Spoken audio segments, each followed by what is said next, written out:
San Antonio celebrated its 300th birthday in 2018, and while the city is one of America's oldest, its workforce is one of the country's youngest.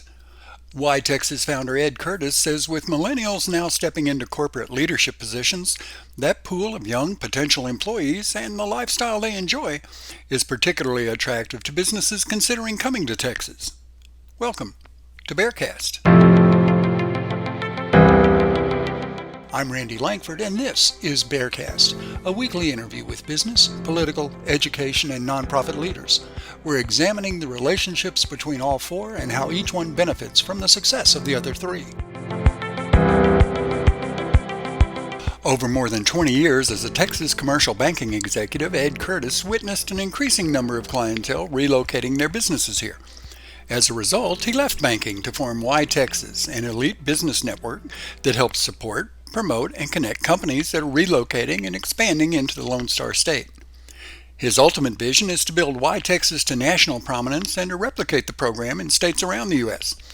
Ed lives in Austin with his wife Stacy and two children. Ed, thanks for joining me. I appreciate you being here. Thanks, Randy. Look forward to it. Now you're a transplant to Texas, right? Tell me your 1993. backstory. How did you end up here? A young man back in 1993, I was working in New York City, and I was looking to venture outside of the hustle and bustle of Manhattan. And there were two cities on my radar, Atlanta and Dallas. And I picked Dallas and came down and never left. So was it a cultural thing? You just wanted to live in the South? Yeah, I was interested in it. I was born in New York City, raised in upstate New York, which is a lot slower, I guess, and a lot less hectic as New York City. Then I moved into New York City as a college graduate and experienced that. Got clobbered with the New York City experience, which, by the way, I recommend to any young man or woman. You have to spend a couple of years in New York. It'll teach you how the world really works. Right. But I was looking for a change in career and a change in lifestyle, and I was curious. Okay. Well, welcome.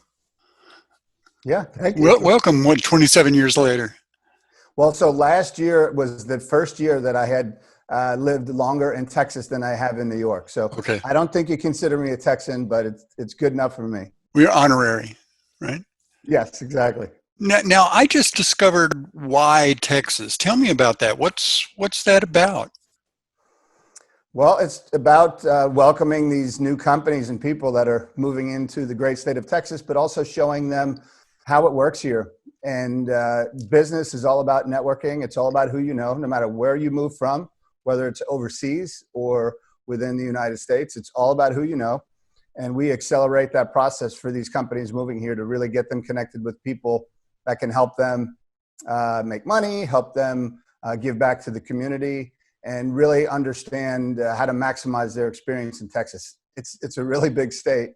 And I think what surprises a lot of people is how amazing the business climate is here. It's a cultural shock to a lot of people when they get to Texas and realize that it's not the Wild West. No, not just the Wild West. Exactly. And if you want some Wild West, there's plenty of places to go. Oh yeah, we got it. We got that too. Yeah.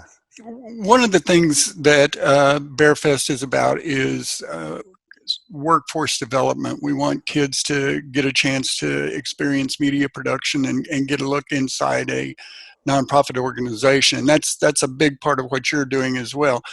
Because Texas, as I understand it, you keep me honest here, but as I understand it, Texas needs to create 8 million jobs over the next 20 years just to keep up with the population growth.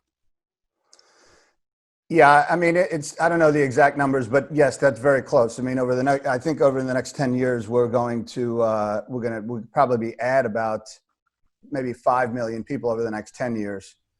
To the already almost 30 million population. And they say it's about 8 to 10.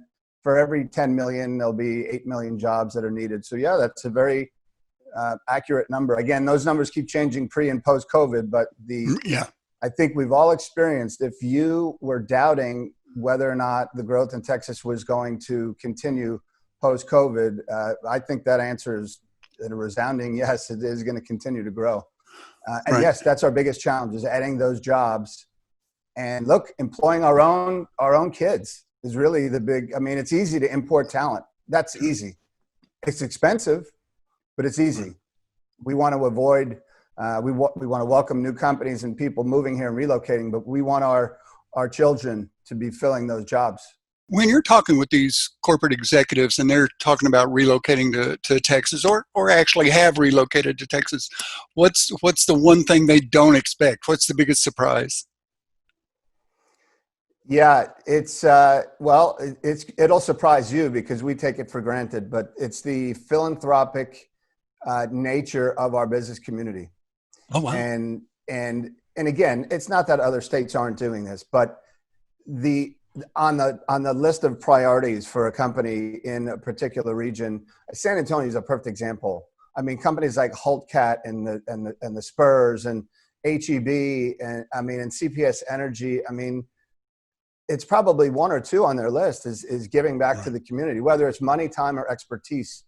That is high on the list. I actually, a couple of years ago, I wrote a book and I interviewed 19 companies that have all relocated to Texas. And I asked them that question: what was the one thing about the state that surprised you? And overwhelmingly, the answer was how philanthropic the state was. But not only that, how they felt obligated to double down. And the CEO of Toyota had the best answer. He said, we break our giving into three sections: our time, our money, and our expertise. And the expertise was really interesting because he gave an example of how they were sitting on the board of a food bank in Dallas, and they realized that they couldn't get people through the line fast enough. The lines were backed up. They couldn't serve food quick enough. So they brought their logistics team in to advise them on how to get food in and out. And they quadrupled the amount of meals by bringing in engineers who design the workflow of how the meals are distributed. Can you imagine? I mean, that is huge value. And how relevant is that right now? Exactly. And so I think it's time, money, and expertise. You don't have to write big fat checks. You just have to care and be involved. And that is one thing that we really stress to these companies that move here, is that we take it seriously. So think about what you're passionate about. We know plenty of people like you, Randy, that they need to meet, and they're very open to doing that. Well, feel free to mention my name. I'll take all the help I can get. I'll take all the time, talent, and treasure I can get. The first question we have to ask them is, when we show them the name, they have to pronounce it.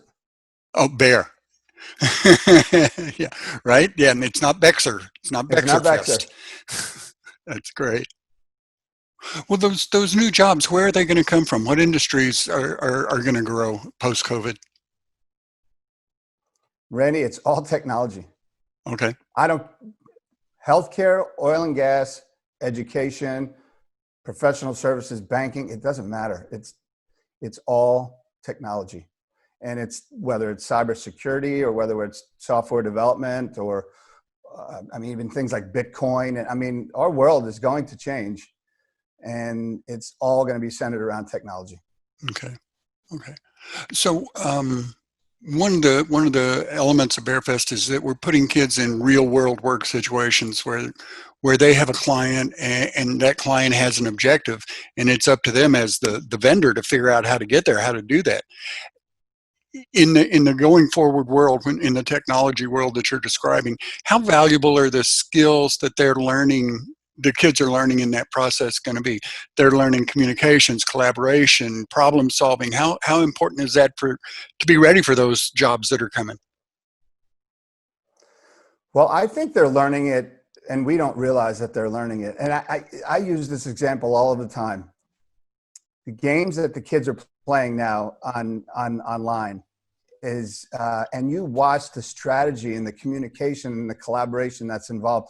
Look, some of these games are a little bit violent. And there's strategy behind them, and hopefully they'll end up being cybersecurity professionals or defense folks or whatever. But if you look at games like Among Us and Minecraft, it is amazing how you can get 5 or 10 kids who live in different parts of the country, and they're all strategizing on how to figure out a puzzle or save someone in a game. And I watch them. I mean, I had kids later in life. I have a 9 and 11-year-old, and I watch how they communicate. They communicate differently than we do. There's no question about that. And millennials are a little bit older than we think. They're probably in their 30s and close to their 40s now. So I think Gen Z and even the generation after that, I think the way they consume and the way they learn is happening before our eyes. And look, I mean, folks like us, baby boomers, Gen Xers, whatever you want to call us. My kids like to call me Boomer. They Okay, Boomer. Okay, Boomer. There is a huge disconnect, obviously, between how we see the world and how they see the world. But I think they're learning more than we think. Now, we need to change that in our schools, and hopefully that will happen over time as well. And what does that mean to businesses that are considering coming to Texas? Does that, you mentioned that importing a workforce is expensive, growing one is less expensive. Does that make our workforce any more valuable to businesses that are coming to Texas or considering coming to Texas? Yeah, the number one reason they're moving here, is talent. It's access to talent and the ability to attract talent. So if you're trying to get someone from New York or Wisconsin to move to Austin or Dallas, most of the time, if they see that it's Austin or Dallas or Houston or San Antonio, they're intrigued and they're interested. And so I think it's a combination of attracting the talent and then being able to access it here. We've got great universities and we have a lot of talented people and a huge population in Texas. Look, people that are moving here are bringing their skills and talents with them. We deal with companies that have, we call them trailing spouses or trailing partners, right? I mean, if an executive moves here and he or she has to move here for a job and their significant other has to move with them, they typically most likely have a skill that they had to leave behind that they move here. So I think there's a lot more talent here than we think. It's it's accessing them and getting them a part of our workforce. And obviously our students and children are a big part of that too. Right. And acclimatizing to the Texas lifestyle or business process is a big part of that. Well, look, and it's less expensive to live here. Now you and I are I'm in Austin, so maybe Right. it's not as inexpensive as in the past as other cities. But look, if a family moves here and they can buy a house for half the price and they're making the same amount of money, their significant other doesn't necessarily have to work. Right. Or they don't need to have 2 jobs, or they don't need to have that side hustle. Right. So a quality of life is a big part of it too. Sure.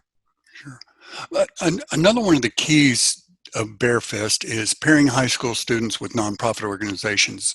We could have just as easily, okay, high school team, make a video about your band or your football team or something about your school. But we deliberately put them inside a nonprofit organization so they would get the chance to see how that organization works, the workflow, the process there. And we put them in the role of storyteller, where they have to learn about the nonprofit and then tell its story. And there's a nonprofit element to YTexas as well, right? The YTexas Foundation. Yeah. A couple of years ago, we decided we polled a lot of our partnering companies and asked them, what could we be doing different in the future? And overwhelmingly, it was let's give back to the community collectively. And then we dug a little bit deeper and we said, well, what would that look like? And overwhelmingly, the answer was education and workforce development. And Randy, I mean, what you're doing is amazing. And we'd love to learn more about what you're doing, because we have a team of executives that are all willing to kind of lend a helping hand to letting these students understand what it is like to work in the real world, how to get connected, and how to land that job. I'll definitely take you up on that. It's great experience, great coaching for the kids. Well, look, I think education needs to be a team sport going forward. Obviously, I mean, we can get into the money and the politics behind it, but putting all of that aside, and that's a big thing to put aside, it has to be partnerships between community colleges, universities, vocational schools, employers, nonprofits like you, Right. and the students, but the students have to be the center of the conversation. There's too many roundtable discussions about what we need to be doing without including the students. And we talked about this earlier. They're learning differently. Storytelling, Randy, that's perfect. Right. That's their life. Their whole life is storytelling. And if you try to tell a kid a story longer than 30 seconds, you're going to lose them. But that's how our consumers are consuming products. So I think having that, look, they're going to add, the students in your nonprofit are going to add a lot of value to these companies because they know what consumers are looking for and how they're digesting content. But again, I think it's a team sport, but we have to include feedback from the students. Sure. One of the elements of BearFest is that we put high school kids, 16, 17, 18-year-old kids, in that uncomfortable situation where they're sitting across the desk from a client, giving their pitch, and the client's giving them their feedback, and you have to accept that feedback and incorporate it into what you're doing. That it's better to have that awkward moment at 17 than at 25. So by the time you get to be 25 and you're in that kind of a situation, oh, I've been here, done this. This is nothing new. I know how to deal with this. So yeah, that education element is pretty important. Well, and think about this too. Going forward, there are going to be many, many jobs and careers that are available for students that don't necessarily need a 4-year degree. Right. Tesla is a perfect example. I mean, they're going to be hiring thousands of people that don't need a college degree. They don't even need a skill. They're training these students themselves. And these students will be learning, how to work within the Tesla environment. So I think that's, again, I think that's just a big part of it is having these students learn what it's like, what the real world is like sooner than later. So if these students aren't going to college, I mean, when we went to college, we graduated at 22. And if you went back for another couple of years to get your degree, you're 24, 25. Right. If you're going into the workforce right out of high school, you're 18 and 19. And a lot of the students we're working with are graduating through a program called the Promise Program. I know in San Antonio, they have the Alamo Promise. Right. Are you familiar with it? Yes. Amazing program, right? Well, these students are getting associate's degrees at the same time they're getting a high school degree. Yeah, so that kind of floored me that they come out of high school with an associate's degree. So now they're 18 years old sitting in an interview. I mean, I couldn't sit in an interview at 24. Yeah, that's a heady experience. It's interesting that one of the things we hadn't expected when we put together BearFest was the corporate culture element, that we immerse these kids in these nonprofit organizations for a considerable period of time. They work on their productions for months.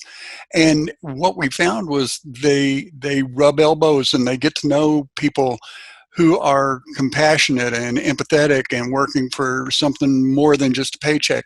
And they kind of see that going on around them, and it rubs off. And now the kids, when they start looking for their real jobs, they're looking for a workplace that has that kind of a culture. Does that impact the San Antonio workforce? Does that make our workforce more attractive to corporations that are likely to come here? Well, yes. And I think management now is, I'd mentioned earlier, millennials are in their 30s and their 40s. So now they're taking these senior level positions. So now the gap between the person who's 18, 19, 20, interviewing with a manager who's 40, they're a little bit closer. Yeah. They can relate to each other, where if I sit down with an 18-year-old, my goodness, it's we're on different planets. And I'll give you an example. I'm actually meeting with an executive who relocated his company from LA. I don't know his age, but I saw his picture. He looks probably in his 30s, if not young 40s, and he's running the entire organization. He loves San Antonio. He loves the culture, the vibe, and he'll be hiring a lot of these younger students. So right. I think San Antonio is a young city. Texas is a young state. We're the third youngest state in the country. I think our median age is around 35 years old in Texas. So we're a young state. So I think these younger leaders are going to be able to relate to these students that are in their teens and early 20s. Right, right. And I fully agree with you that education is a team sport, that the more of us on the north side of 40 that can engage and give the kids the benefit of our experience. One of the things we do at BexarFest is what we call the business of the business of creativity, where we get a group of experienced media makers together on a panel and let the kids just ask questions. What do you want to know? That yeah, you're certainly capable of being a professional photographer if that's your goal, but understand it's a job. How are you going to handle your billing? What is your scheduling calendar going to look like? How do you arrange your taxes? So we're certainly eager for kids to explore media careers. Go do that, but understand that even if you are a filmmaker or a photographer or a graphic designer, you're still a business person. So what you're doing is very much appreciated, that you're bringing those business opportunities to Texas to give these kids a chance to explore. Yeah, I mean, they're just like you said, they're going to be sitting in boardrooms presenting to executives, and they have to adapt to that situation. You better have your game together. Yeah. You better have your game together. Exactly. Well, And Ed, thank you I so think, much. Go I'm ahead. sorry. No, I was going to say, again, the younger generation is a little less formal than we are. Right. Even in cities like Dallas that were mostly formal dress, are getting a lot more casual. Obviously, Dallas, Austin, and San Antonio have been, I think, a little less casual for a while. But yeah, it's again getting those two cultures together and getting things to work out for both the students and the companies. And we're excited to be doing it, and we look forward to working with you. Well, we're looking forward to your help. I certainly appreciate your willingness to give these kids an opportunity. And I thank you again for making the time for me. Thanks for your insight. Thanks for what you're doing. Thanks for repping Texas so well. Good job. Thank you. Texas, New Yorker, right? Yeah, right. Yeah, right. Yeah. All right. Take care. All right. Bye-bye.